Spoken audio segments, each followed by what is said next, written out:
Hi folks, I'm Dave. Welcome to the site, The Maverick Beekeeper. Now, I'm going to start off with a bit of a disaster that's happened already, and we've not even started this stuff yet. And it is uploading our first video, the one that I'm trying to do now, that I did previously, the one yesterday. I spent a long time getting it together. It took me hours to edit the video and to get it to a place where I could upload it to this channel. And unfortunately, it failed at the last minute.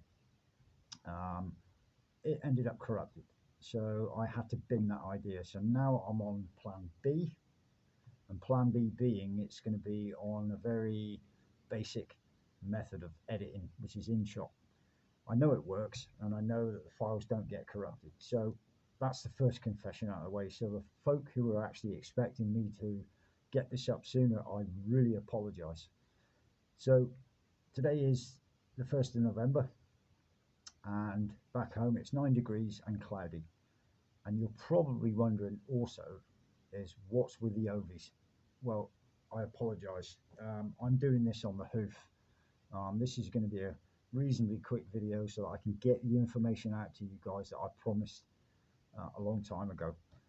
Now, our sister site, if you like, at the moment is a Facebook page which is called Arbroath Bees by the Sea, and there's a lot of folk on there waiting for this to come out, and I'm really trying hard to get that done with little success, but that's the way it is. So for those of you who don't know who we are, as I said, this is the Maverick Beekeeper, and we are based out of the northeast side of Scotland, a small seaside town between Dundee and Aberdeen. The difference for us is that we're starting this new journey. This is completely new to us. Saying that, I have done copious amounts of research, and I've looked at every video you could ever imagine on YouTube, and it is mind-boggling. There are some great ideas, there are some ideas that make sense, and there are ideas out there that are completely off the cuff by certain people, crazy guys that have got real rocket ideas. But hey ho, you know, out of that comes innovation. So I don't criticize that. I'm just saying that it's unusual. It's mind-boggling. But there are certain people you gravitate towards to get information which makes sense to you, and I'm going to give them a special mention later on. So what is our aim? Well, we're going to have a very basic setup. Now we're going to use our back garden, and as I said, it's a slight urban setting. So we're not in the middle of nowhere. There's not loads and loads and loads of fields for the bees to forage. So that presents its own problems. But you know, we'll deal with that as we progress. So what's our aim? Our aim really is to make sure that the colony that we do raise is a healthy colony, disease-free, both Varroa and any brood diseases, etc., etc. So one of the priorities is certainly not production. The only priority for us is, as I said, we want to get them to a place where they're healthy and they're able to forage with not too much problem at all, and we don't lose a colony in our first year. That's not the intention. And hence why I said about all the research. I've been at it for months. It's been fascinating.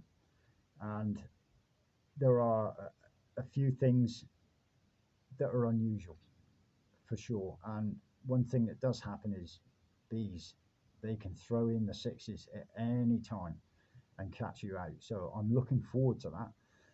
So with that in mind, we'll also include all the disasters, all the things that went wrong, warts and all. We're not going to hide anything. If I can help anybody in their first year, and talking about equipment and all that stuff, which I'll cover in a second, then I've done something. So you'll say, this is another beekeeping channel, we've seen them all. Yeah, fair enough. Maybe this is a little bit self-indulgent, but you know, for me, it's a record. It's a record that I can look back on and refer to and just be able to reflect on what has been happening. So what I have become over for the last 6-7 months It certainly is a botanist, a scientist, and every other thing you can think of when it comes to raising bees. It is what seems to be difficult at first, but once you go to other sources, it makes sense. So, you know, there is an elephant in the room that I need to get out first. The first one is, have I done courses? Everybody I've met so far and spoke about this, that's the first thing they always say to me. Secondly, have I handled bees? And then thirdly, have I joined the association? So let's get this one out of the way. Yes, yes, and yes. So that's done. But saying that, any comments can always go below, and any criticisms go below. As long as they're constructive, I don't mind. So let's talk a little bit about the equipment. Again, this is one of these subjects where when you go to the internet, you watch YouTube, there is hundreds and hundreds of bits of equipment that you can use in the course of your career as a beekeeper. So what I've tried to do is get it down to the bare essentials initially, so I know exactly where I stand and how, and make sure that it's manageable. So the equipment I've chosen, and I'm really sort of looking at the climate that Scotland suffers. Remember, we always make a joke about the climate in Scotland. You always get 4 seasons in one day, you know, even in the midsummer, it does happen. So the equipment I'm looking at, and certainly the hive setup, will be the 12 frame Abelo Polyhive. To me, that lends itself to being easily managed or managed better. So this is where we come on to the next discussion, which really, and it does promote discussion. And again, I've spoken to people and they've said, oh, it should be a single brood, double, brood and a half. What I've decided, because of the size of the hive itself, and it does contain 12 frames, is that I'm going for a single brood management. For me, we can keep it easy to maintain, easy to inspect, albeit have 12 frames, which initially is what I'm looking at. That might change. I could put dummy boards in there and just reduce it down slightly. But initially 12 frames, so that's what I'm working on. So that's the way we're going to do it. So I have 2 hives of that configuration. I've also have a polynuc, which again can be used if I need to do anything late season next year. Maybe I have to do a split, or I have to do something like that where I can winter down a polynuc with not too much problem. Again, it all depends on the time of year and what's happening. So where are we sourcing our bees? Well, they're actually local. They're not far away from us. It's the next town across, and it's a chap called Mark Schooler. Now, Mark has an apiary out there. And by the way, I'll just mention now that we're going to visit Mark in December. So we'll film that, and I'll get it up onto the YouTube page, so you get a good idea of how somebody else does their business. What he does tell me, however, is the bees that he's currently raising are actually Varroa free. Now, when you go onto YouTube, you're inundated about control your Varroa, and all this sort of stuff. Now, to that end, I've also looked at that very, very carefully. And I asked the bee unit in Edinburgh for advice on what the Varroa levels are recorded as in Tayside and Angus, and they told me that there was an increase. So that worried me. But when Mark told me that, I was surprised, pleasantly surprised, by the way, and I'm happy that his bees are in that condition. But I felt I cannot be too complacent with this and let things go, because you just never know. So to that end, what I've done is, and again, this took a while, and I'm basing this on a chap called Randy Oliver, who's over the pond, who's very swept up on this stuff, on IPM, the pest management plans. So I've got something like this. It looks difficult, but I've broken it down to possible treatments you could use, times of the year you should do mite counts, and obviously all to do with temperatures. I'm not going to go into this too much because it will get confusing, and for some folk it could be incredibly boring, but for me it's something you have to have in place, because if you don't, you just know that the worst could happen. And the last thing I want is to lose colonies, because with Varroa it brings all its other problems, with other diseases that affect bees, and you can lose colonies, you get dead outs and all this because you didn't control mite levels. So I'm super aware of this, and I'm certainly going to keep this plan, and I'm at the earliest opportunity we'll go through the usual routines and the normal stuff, where your bottom tray examinations, mite counts if necessary, but we need to get them established first. So that's what I'm looking at, but this is always forefront to me, to make sure that I don't lose anything. I mean, if I do that, I feel I failed them, and I feel that, you know, if I haven't done it, then, you know, I think it's poor that you should not research things like this. There's no excuse. So that's the pest management plan. So yeah, I'm certainly going to keep an eye on that. Okay, so also coming back to the equipment, I'm not in the process of doing reviews and all this sort of stuff, but what I'm willing to help with is if someone wants me to go through that, which I am going to eventually, to show you the equipment that we've actually got to start. If you want me to go through it, break it down, tell you what's good about it, what's bad about it, I'm happy to do that, but that's just not what it's about. I'm not here to do that. But if you want me to do it, no problem. If you have any questions of how I chose that equipment and how I got to that conclusion, comments below, no problem. So remember, just quickly say, if you find that this could potentially be of interest to you, remember, like, subscribe and comment below. So I'm going to go back now to the special mentions that I was talking about. First of all, again, I'll reiterate, we have a sister site called Arbroath Bees by the Sea, and that's just general stuff that's picked out from everywhere and thrown on there just to keep people interested in lieu of me doing this. So here comes the special mentions, and I was talking about the sources of information that I've looked at, and I've condensed them down into 4 individuals I believe makes sense to me. Me being a former Marine, only 2 brain cells, it takes a little bit for me to start comprehending what's going on. So for these guys, the first guy I'm going to mention is Lawrence Edwards, and he's a chap in North Wales from Black Mountain Honey, and he runs a series of beekeeping videos, no nonsense beekeeping, and it is exactly that, no nonsense. It's easy to understand, and he breaks it down in a way that you can follow it quite easily. It's not too full up with jargon. It's something you learn anyway as you go along, and I found I've learned as I progress through this. Second guy is Bob Binney. Again, another guy, he's across the pond. He's from the Blue Ridge Honey Company.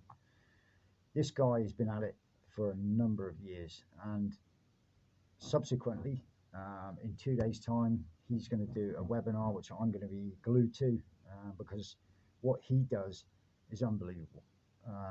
He strives to make sure that all his colonies are healthy, that he's able to get good production, because he is commercially based.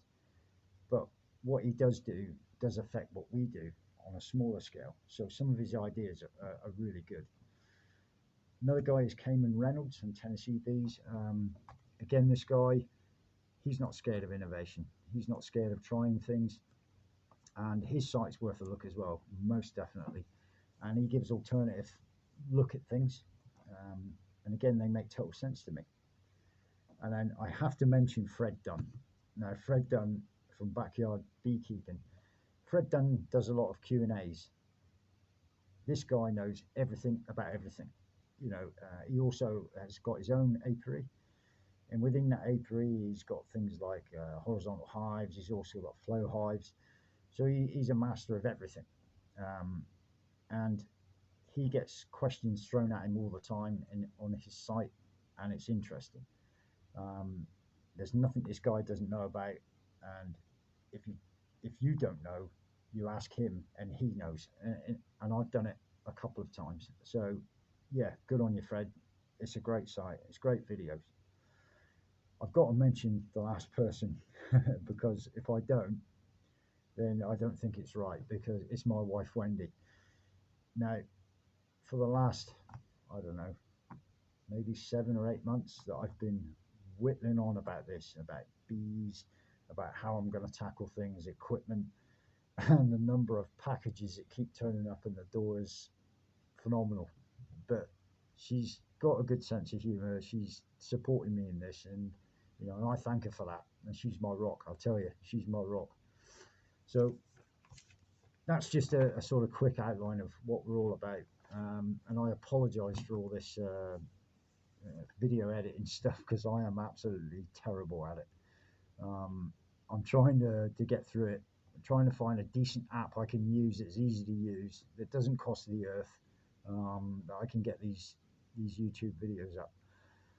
What I intend to do is I've already got a camera, a decent one that I can use when we're going through our processes. So one of the first processes you're going to see from us will be when we get our first nucleus of bees. Now, the bee species that we're going to be using, or not using is the wrong word, the ones that we'll be helping um, be established where we are is buckfast bees. We all know that buckfast bees are very good temperament, good producers, and they're a pretty robust bee. But I have got an aspiration, and there's one further down the line, and we'll see how things pan out, is that we're trying to maybe in a different site, not in the site that we're going to use, but off-site somewhere that's going to be pretty segregated, will be the Scottish bee, which is the European black bee. Now, I know there are nucleuses available, but certainly in Scotland they're quite a rare site, and some of them are only sort of secluded to the outer isles and are actually being successful out there. So I want to bring them back to us on the mainland. Yeah, it might be a crazy idea. If you think so, comment below and see if it is pie in the sky, and I'm absolutely crackers if I want to do something like that. But we never give up on stuff like this. It'd be good to see that bee back in as commonplace rather than a rarity.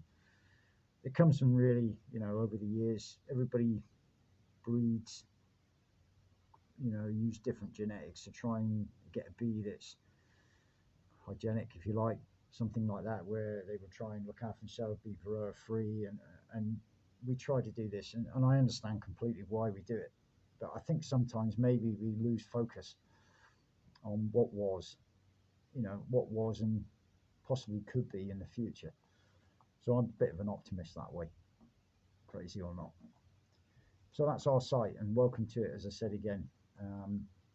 So I look forward to seeing everybody have a look at the site at least, and hear me waffling on and all that sort of stuff.